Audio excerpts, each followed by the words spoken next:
Je voudrais passer maintenant la parole à Maître Sami Bochner. Il est l'auteur d'un ouvrage récent qui est un véritable trésor de documents juridiques concernant la préhistoire et l'histoire de l'État d'Israël, intitulé « Iconoclastie du Moyen-Orient ». Nous lui avons demandé d'analyser le cheminement de la reconnaissance internationale de la légitimité du retour à Sion depuis les accords Sykes-Picot, la déclaration Balfour et le mandat de la Société des Nations jusqu'au 10e colloque de la loge Robert Gamzon. Monsieur l'ambassadeur, je vous remercie beaucoup de votre présentation et surtout de l'invitation qui m'a été faite avec Jacqueline Rivibeault, que j'avais rencontrée à Paris, de venir parler de...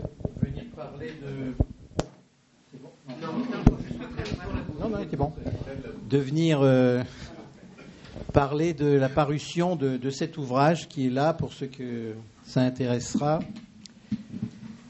Qui a une explication, ce livre. Bon, et Monsieur Cher l'a rappelé tout à l'heure, c'est pas d'hier que je m'intéresse au sionisme et à la défense d'Israël, puisqu'on s'est connus dans les années 80 à l'ambassade de France, d'Israël, à Paris, où il était le ministre plénipotentiaire. Et ces derniers temps, je commençais à en avoir vraiment assez d'entendre tous ces slogans, tous ces poncifs répétés sans arrêt par les médias qui vous mettent, qui enfoncent tout ça dans la tête. La seule solution, c'est 2 États pour 2 peuples, un État palestinien dans les frontières de 1967. Évidemment, le sacro-saint.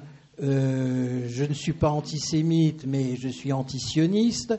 Ça, c'est merveilleux comme recette. Franchement, rien que pour ça, ça valait la peine d'inventer le sionisme, pour dédouaner l'antisémitisme. Alors, tout ça, si vous voulez, ça fait des années que je le macère, si j'ose dire, et j'ai éprouvé le besoin de sortir, et je suis vraiment tombé en plein dans l'actualité. D'ailleurs, regardez Donald Trump.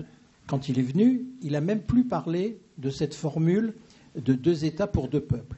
Et d'ailleurs, c'est vrai que ça avait été lancé déjà en 2009 à Bar-Ilan par Netanyahou, qui avait dit du style, excusez-moi de raccourcir les termes, oui, on peut envisager un État palestinien, etc. Lui, il pensait démilitariser, etc., aux côtés d'Israël. On n'en parle plus. De même que, ou plus beaucoup, plus de la même manière. De même que j'ai le souvenir, au début de la 2e intifada, dans les années 2000, 2002, etc., on disait, retenez bien les mots, parce que moi, il reste gravé dans ma mémoire, la solution, c'est 2 États, avec 2 États démocratiques, donc avec une Palestine démocratique, et dans un État viable. Ah, on n'entend plus ce truc-là, viable. Viable, ça voulait dire quoi ? Eh bien, on fait un État dit de Palestine, en Cisjordanie, c'est le terme géographique, à Gaza, et puis, pour que ce soit viable, on va faire peut-être un tunnel, peut-être un pont. C'est vrai que certains commencent à en reparler. Mais qu'est-ce que ça veut dire ? On coupe Israël en 2, comme à Danzig.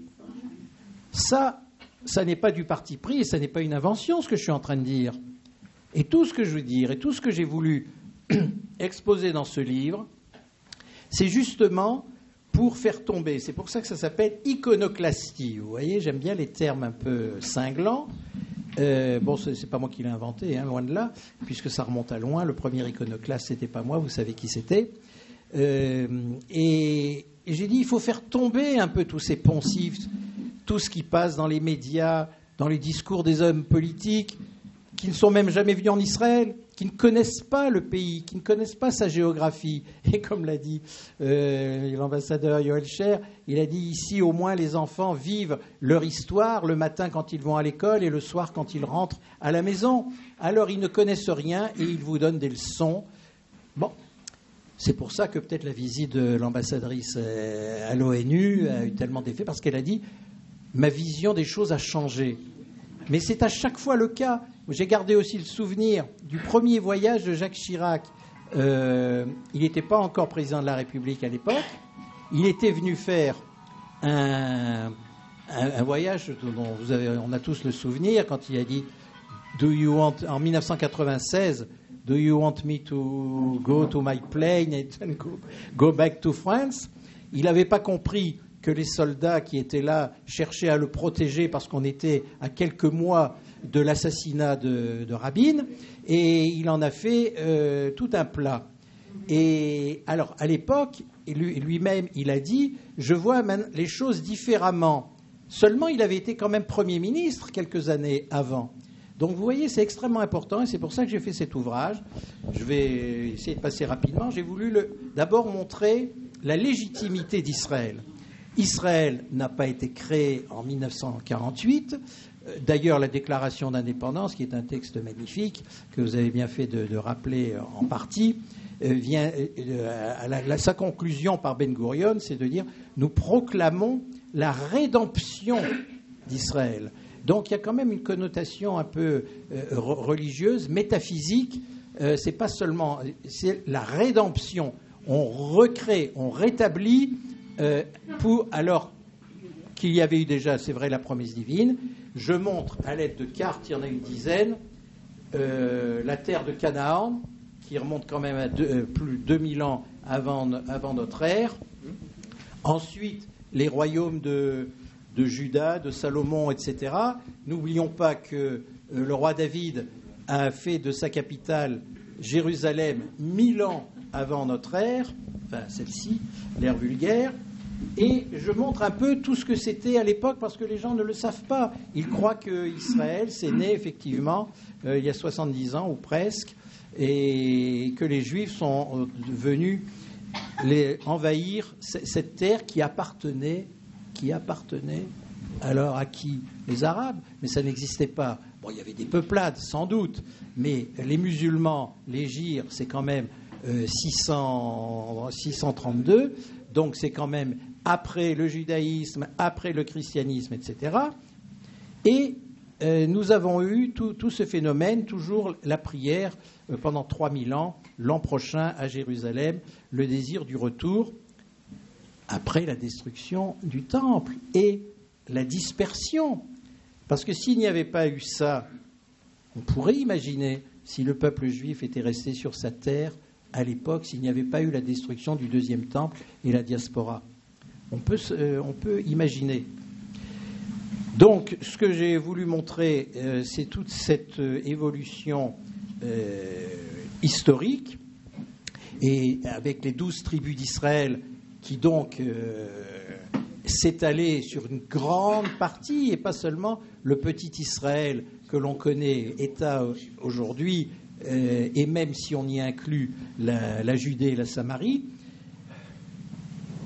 même au temps de Jésus, nous avons tout ce grand... Et bien sûr, il y a après l'Empire ottoman. L'Empire ottoman qui dure 4 siècles, c'est énorme. Pendant toute cette période, on n'entend pas parler de Palestiniens, on n'entend rien du tout, on n'entend pas parler de Jérusalem, sauf chez les Juifs.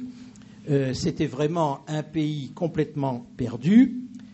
Et il y a eu quand même quelque chose d'intéressant, c'était dans ce mouvement vers l'émancipation du peuple juif, c'est cette déclaration attribuée à Napoléon devant Saint-Jean d'Acre en 1799, où il prône le rétablissement de la souveraineté des Juifs sur cette terre. Vous vous rendez pas compte, 150 ans avant. Alors ça, c'est quand même très fort. Lui qui avait essayé de construire l'Europe également 150 ans avant qu'elle ne se fasse par les traités que nous connaissons. Lui qui avait créé aussi 150 ans avant des juridictions sous lesquelles nous vivons encore, le Code civil, le tribunal de commerce, etc. Toutes ces institutions qu'il a créées, c'était quand même très prophétique. Alors maintenant, pour la prophétie, qui en est une, c'est vrai, Theodor Herzl qui a synthétisé. Il était loin d'être religieux, évidemment. Il venait d'Autriche-Hongrie, il était journaliste, et il faisait le compte-rendu du procès Dreyfus. Et qu'est-ce qu'il entend à deux pas de la Tour Eiffel, mort aux Juifs quand Dreyfus est dégradé, mort aux Juifs. Et il se pose la question, il se dit, mais comment est-ce possible ? La France, le pays des droits de l'homme, on en est là aujourd'hui à crier mort aux Juifs. Donc il a dit dans son livre L'État des Juifs, la seule solution pour les Juifs, c'est de se retrouver dans leur terre ancestrale en tant que nation. Et ce mouvement des nationalismes, ce qu'on appelle le printemps des peuples ou le réveil des nationalités, qui date du milieu, donc à la même époque du XIXe siècle, eh bien, et d'ailleurs c'est repris dans la déclaration d'indépendance, quand on dit le peuple juif a le droit d'être reconnu comme une nation. Et donc c'était une revendication légitime pour les Juifs de se retrouver dans l'État. Et lui, il l'a quand même bien formalisé. Il a essayé effectivement de créer cet État avec les puissances occidentales. Il n'a pas réussi. Néanmoins, son rêve, lui, il s'est réalisé. Alors, il y a eu, après l'Empire ottoman, évidemment, et c'est le sous-titre, si j'ose dire, de mon livre, 1916-1917, des accords Sykes-Picot à la déclaration Balfour. Parce que en même pas 2 ans, en une année, de mai 1916, bon, un peu plus long, la déclaration Balfour de novembre 1917, mais si on va un petit peu plus loin, jusqu'en juillet 1922, où vraiment les Anglais ont fait machine arrière, eh bien, il s'est passé quelque chose de symptomatique qui vient illustrer ce que je viens d'exposer. C'est-à-dire que nous sommes en plein milieu de la Deuxième Guerre mondiale, en 1916. On voit que... excusez-moi. La Première Guerre mondiale, en 1916. Et on voit où va basculer la victoire. Il y a un réveil des nationalismes arabes qui demandent dans l'Empire ottoman, parce que c'est un empire ottoman, un empire turc, qui n'a rien à voir avec les Arabes d'Arabie, d'Irak, etc., ce qui est devenu la Jordanie après. Et donc, il y avait la revendication d'État, voire même d'un grand État islamique sur toute cette région. Mais, vous savez bien, on en a parlé tout à l'heure, le pouvoir corrompt, le pouvoir, comme je ne sais plus si c'était Montesquieu ou Rousseau qui dit, tout pouvoir a tendance à en abuser. Quand on en a, on en veut plus. Quand on en a un peu, on veut tout le pouvoir. Donc, c'est ce qui s'est passé aussi avec le nationalisme arabe.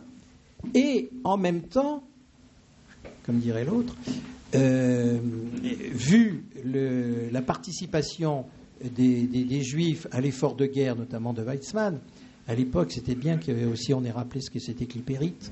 Comme j'ai habité à côté de cette ville pendant un certain nombre d'années, ça m'a rappelé des souvenirs. La ville de Ypres, en Belgique, eh bien, il y a eu également, de la part des Anglais, d'où la déclaration Balfour, une reconnaissance du droit au nationalisme, entre guillemets, juif. Et cette déclaration Balfour précise bien que le but, c'est d'arriver à un État, pas seulement de donner un foyer national, genre un Bantoustan, ou un ghetto, où on peut s'épanouir tranquillement autour de murailles, pas du tout.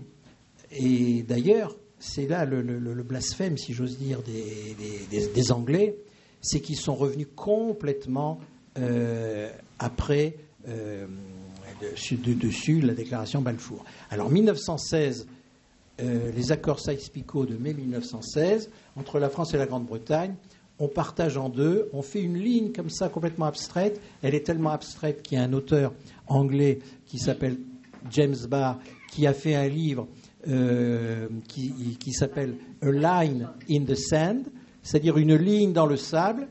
Donc c'était tout à fait arbitraire. Au nord, un peu la zone française, au sud, la zone britannique, qui déjà, pas fou les Anglais, voyaient la route des Indes, voyaient les richesses à aller exploiter, le pétrole qu'on commençait à convoiter.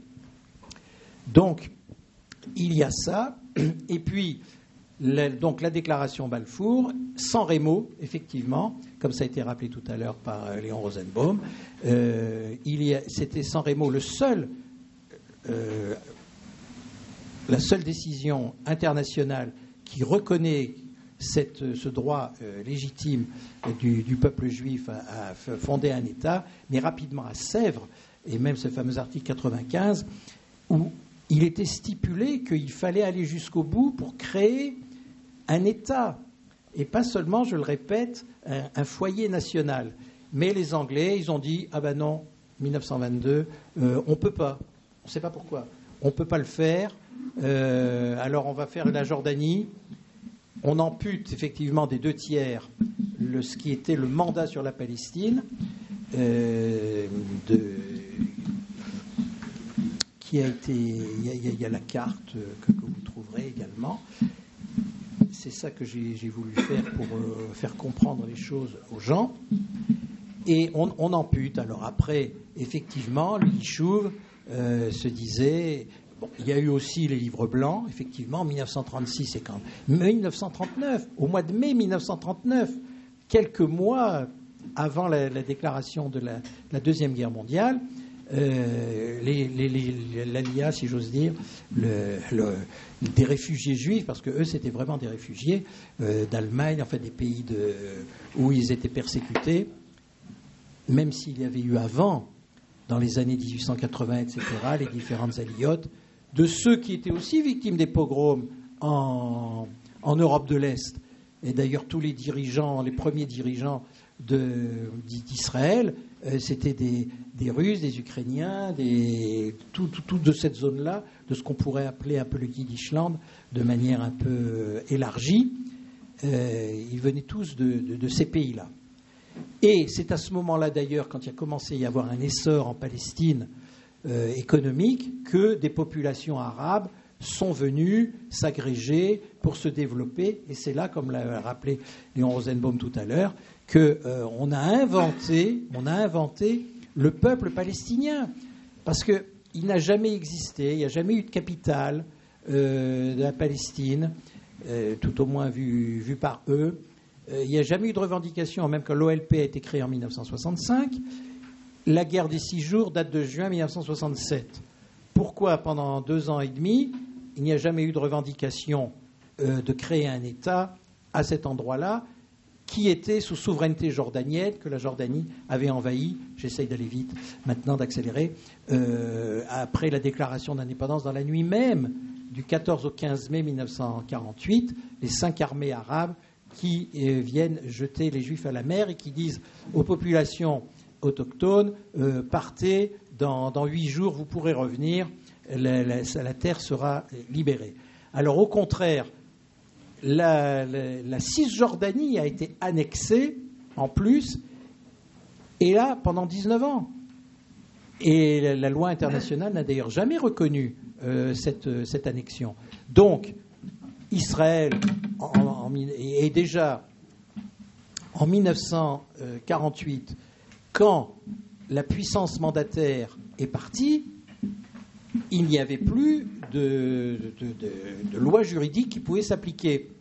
Donc, il est faux de dire qu'Israël a conquis des territoires en 1967, les territoires palestiniens, qu'aujourd'hui il faudrait rendre ou négocier, etc. C'est complètement erroné juridiquement parlant.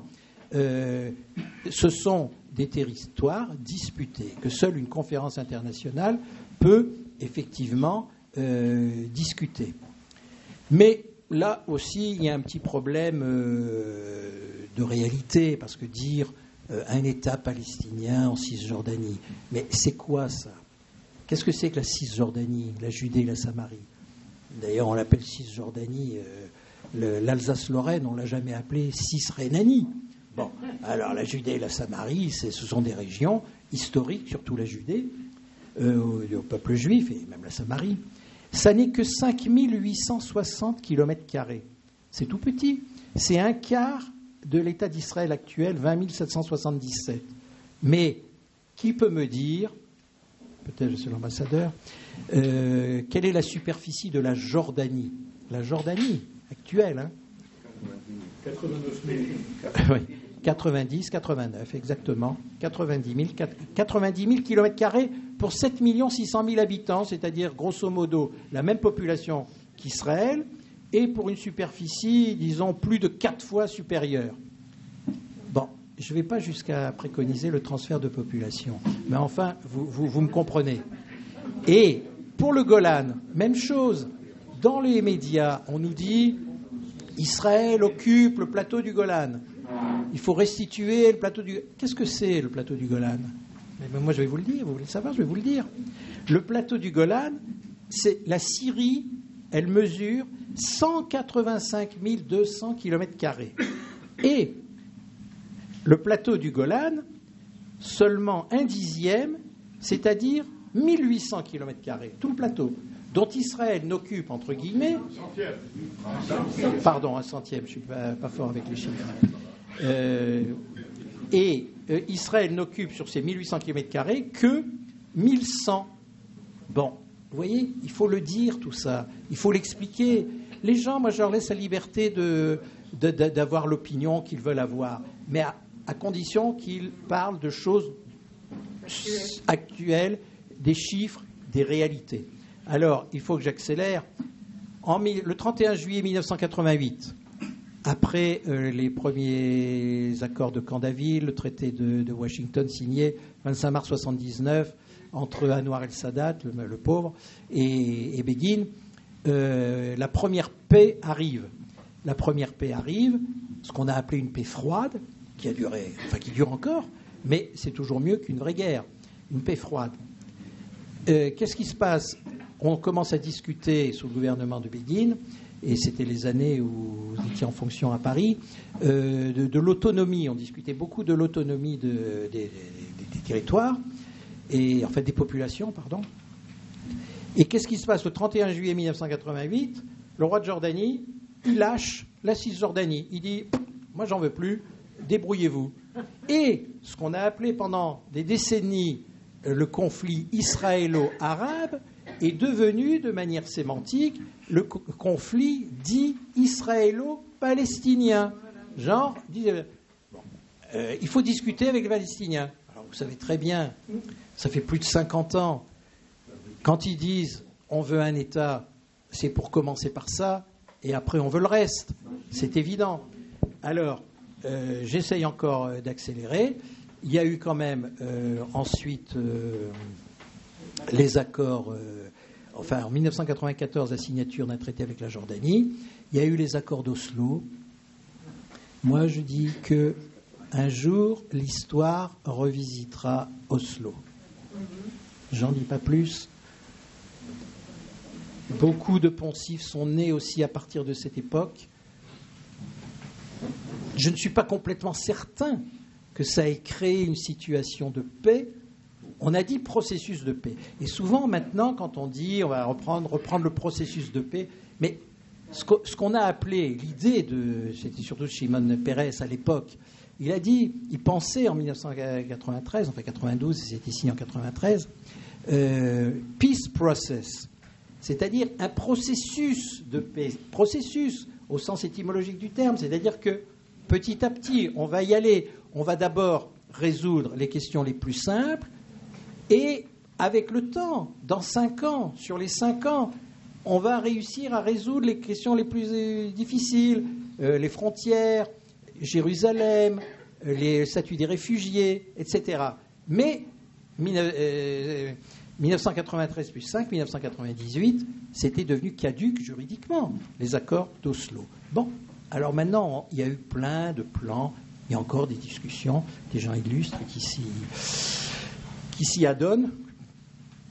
Et ce que je voudrais dire, c'est que, pour accélérer encore, dans ce livre, j'expose des idées juridiques qui restent ouvertes. On a parlé de la cantonisation. Moi, c'est ma préférence. Les cantonisations, l'autonomie des populations de Cisjordanie et administrative, effectivement, pour les questions civiles, religieuses, etc., mais évidemment pas l'armée ni la police. Il faut revoir un peu les zones A, B et C. Enfin, ça, on ne va pas y rentrer maintenant. Mais c'est un peu ça l'esprit. Ce que je pense, je parle aussi de condominium, je parle de fédéralisme, je parle évidemment de la cantonisation, mais pas de la création d'un État, parce que même physiquement, on ne peut pas faire un État en Judée et Samarie. Il n'y a pas de place. Il n'y a pas d'accès à la mer. Vous avez tous été à l'école, on ne vous a pas appris le désert de Judée. Et c'est encore un désert. Là, sur la route, là, en venant ce matin, je voyais encore toutes ces collines, ces montagnes. Mais c'est vrai que c'est encore un désert, entre guillemets. On ne peut pas faire un État là-bas. Il faut être réaliste. Il est temps de devenir réaliste. C'est ce que j'ai cru comprendre et voulu exposer. Alors maintenant, très rapidement, je viens dire aussi qu'il y a une manière, il y a des visions positives de la situation. La pacification de la région, on peut faire ce qu'on appelle un grand Moyen-Orient. Ça, c'était les Américains qui l'ont lancé en 2003. Mais il y a l'idée de Shimon Peres, le nouveau Moyen-Orient, etc. Je termine. Nouveau Moyen-Orient, où, en cas de pacification, on peut coopérer, créer une nouvelle région, de nouvelles richesses, etc.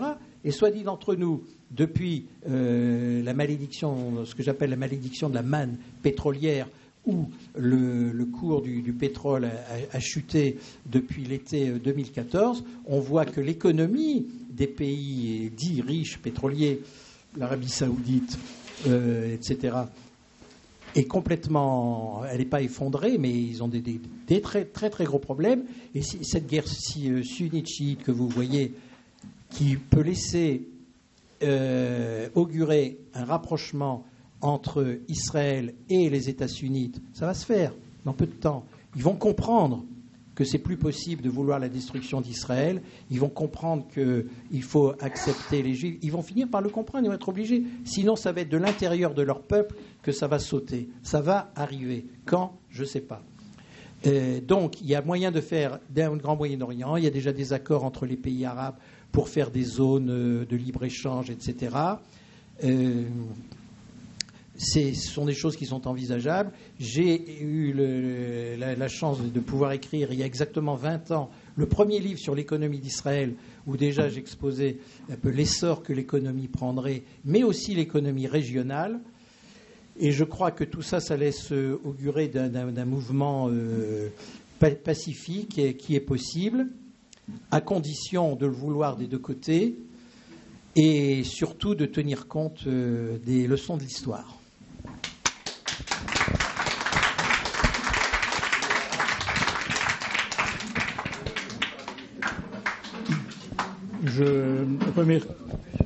Je remercie vivement Maître Bochner pour son brillant exposé et pour avoir dit tant de choses dans un laps de temps très court qui nous a été imposé.